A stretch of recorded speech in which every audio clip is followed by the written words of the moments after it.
বিশ্বনবী পাগলের মতো একবার হাউজে কাউসারে যাবেন, একবার সিরাতে যাবেন, একবার পুলসিরাতের দিকে, একবার হাউজে কাউসারের দিকে পাগলের মতো দৌড়াতে থাকবেন।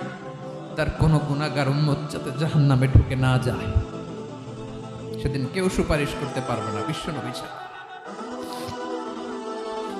এজন্য ৫ নম্বর আল্লাহ বললেন, মান যাল্লাযী ইয়াশফাউ ইনদাহু ইল্লা বিইযনিহি। কার সাহস আছে, কার এত বড় বুকের পাটা কিয়ামতের কঠিন দিন আল্লাহর সামনে দাঁড়িয়ে সুপারিশ করবে? কারো ক্ষমতা নেই, কারো ক্ষমতা নাই। বিশ্বনবী সেদিন সেজদায় পড়ে উম্মতের জন্য কাঁদবেন, সবাই কাঁদবে, নফসি নফসি, আল্লাহ আমারে বাঁচাও, আল্লাহ আমারে বাঁচাও। বিশ্বনবী বলবেন, উম্মতি উম্মতি।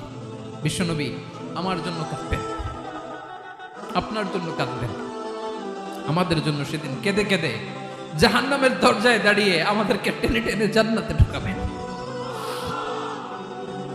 এজন্য এই বিশ্বনবীর ভালোবাসা যেন আমাদের হৃদয়ে ভরপুর থাকে। আমার ভাইয়েরা, প্রতি শুক্রবার বিশ্বনবীর উপরে বেশি বেশি যেন আমরা দুরূদ পড়ি। আমরা যখন বিশ্বনবীর সালাম দেই, দুরূদ পড়ি,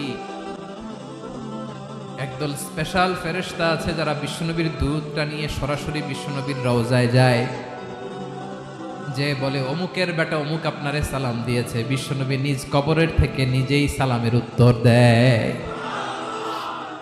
বিশ্বনবীর ভালোবাসা যেন আমাদের